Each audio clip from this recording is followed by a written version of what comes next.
everyone, my name is Chloe, and today I'm here to do the BookTube by the Numbers tag, and I was tagged in this by It's Rachel C, and if you guys have not checked her out, I really love her, and she's so sweet. She does a lot of Disney content, a lot of romance content, and if you're into any of that, definitely go check her out. She is great. So let's just get into this tag. I don't think I've seen this tag before, so this is kind of fun. So number one, what was your first BookTube video? So if you guys are like an OG that's been around here forever, you will know that I started a channel in, I feel like it was like May of 2017 maybe, and I did it and then found out I was pregnant with my first kid and felt crummy and just like I was working full time, feeling crummy, etc. And I just like couldn't manage it all. At the time, my sister had a channel, so she kind of peer pressured me into it, and then she quit and I quit, and I was not on for very long. So then I deleted all those, and in 2019, December of 2019,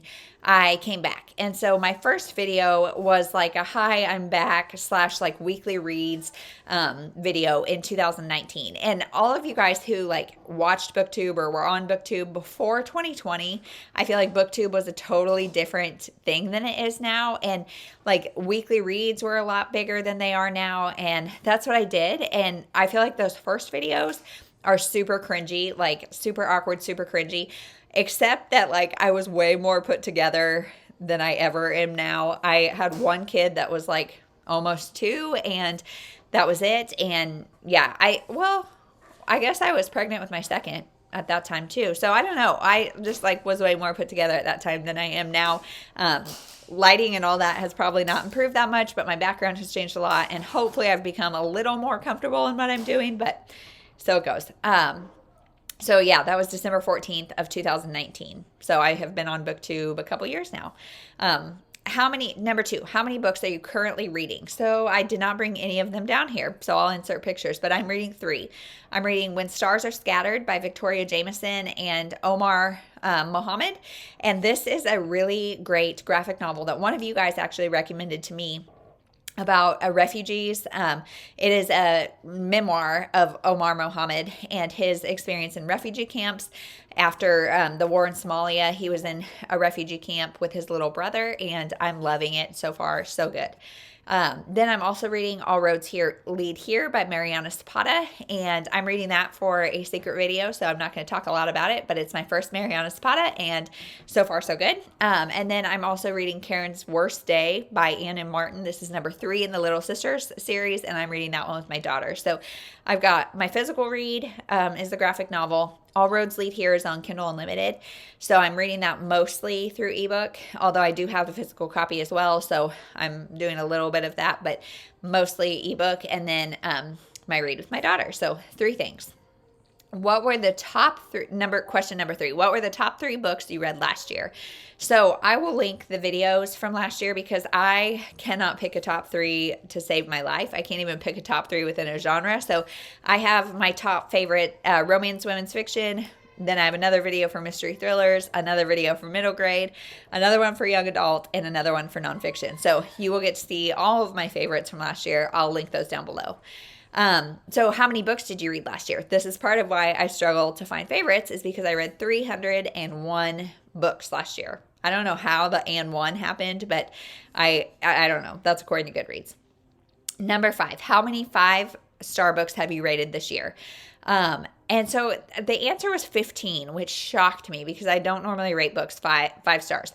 However, I looked, and all but 2 are middle grade, and I'm a lot more like generous on middle grade books just because if they're cute and have a good story and a good moral, I generally give them 5 stars. And if both me and my daughter like them, I generally give them 5 stars. So 13 of those are middle grade, and then one's a memoir, which I often rate memoirs 5 stars because that's somebody's story, and as long as it's well told and has some sort of connection, I will give it 5 stars. And then a graphic novel. So the 5 stars that I read were Ain't That a Mother by Adiba Nelson, and this is the story of a memoir of a woman who is a writer, and she is an activist for cerebral palsy because her daughter has cerebral palsy, and it's just her story, and I loved it. And then also Heartstopper by Alice Oseman. I loved this graphic novel. So those are the 2 5 stars, I would say.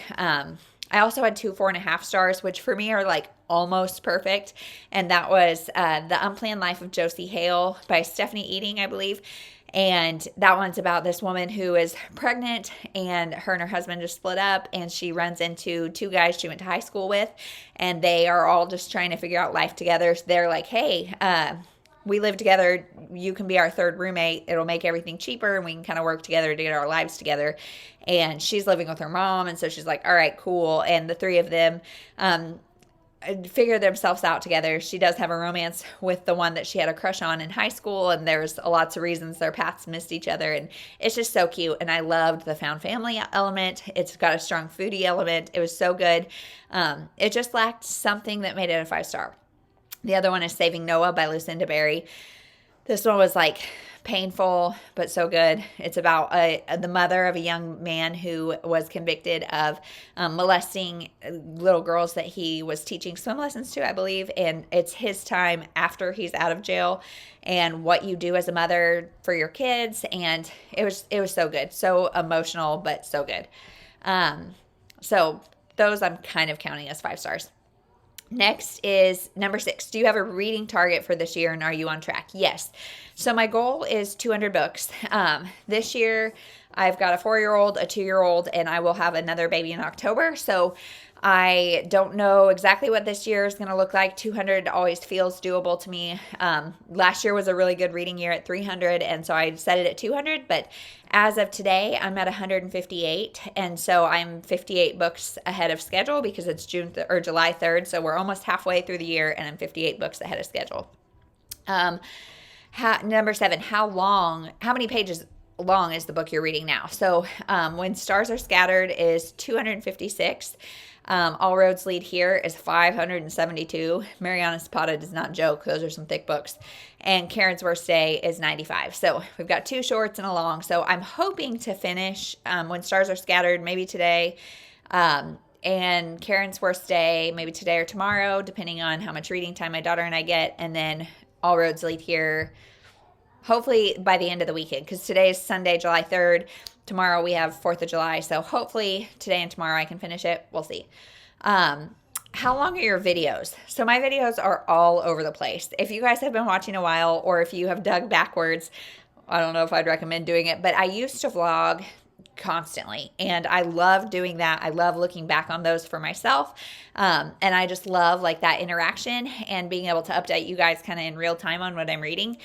Right now, I just can't juggle it all, but those videos would be longer. Generally, my videos, I would say I aim for like 15, 20 minutes, or between 10 and 20, but I feel like they're really all over the board depending on what I'm talking about and how chatty I'm feeling that day. Number 9, do you have a favorite number? So no, not really. I generally like even numbers. Me and my girls are all born on even numbered days, so I kind of like those numbers. But number 9, I also liked. It was my number a couple times in sports, and then ironically, my daughter just started T-ball, and she got assigned number 9. I think some of my brothers were number 9, maybe. I don't know. Number 9 also feels kind of okay, so even numbers with the exception of number 9 as well. And then number 10, do you have a book on your shelves with a number on in the title or on the cover? And yes, the ones I know of for sure, I found at Half Price Books. I found the first 8 in James Patterson's Women's Murder Club, I think. And those were all $3 for hardback. So I bought the first 8, and you can find them at like thrift stores everywhere. But to find like a matching set of the first 8 in hardcover, the whole 8 for $24 was a win. And they're like First to Die, second, I can't remember, but they all like it's first, second, third, fourth, fifth, sixth, seventh, eighth. And as the series go on, it continues to be like numbers, which is super helpful. And yeah, so I have the first 8 of that series. So that is the BookTube by the Numbers tag. Rachel, thank you so much for tagging me. This was really fun to kind of think about the numbers of random things. If you have a channel, I tag you. I think this is a kind of old tag, maybe. I don't know. So if you have not done this and want to, please do, and leave the video link down below. If you don't have a channel, leave me your answers. The ones that are applicable. Let me know how your goals are going for this year. If you're on track, I feel like I always start the year like full steam, and by this mid-year I'm normally a little bit ahead, but then the second half of the year between all the holidays and school starting and all that kind of stuff, I feel like I slow down. So let me know where you're at, and that's it. Let me know all the things, and we'll talk to you in the next one. Thank you so much for watching.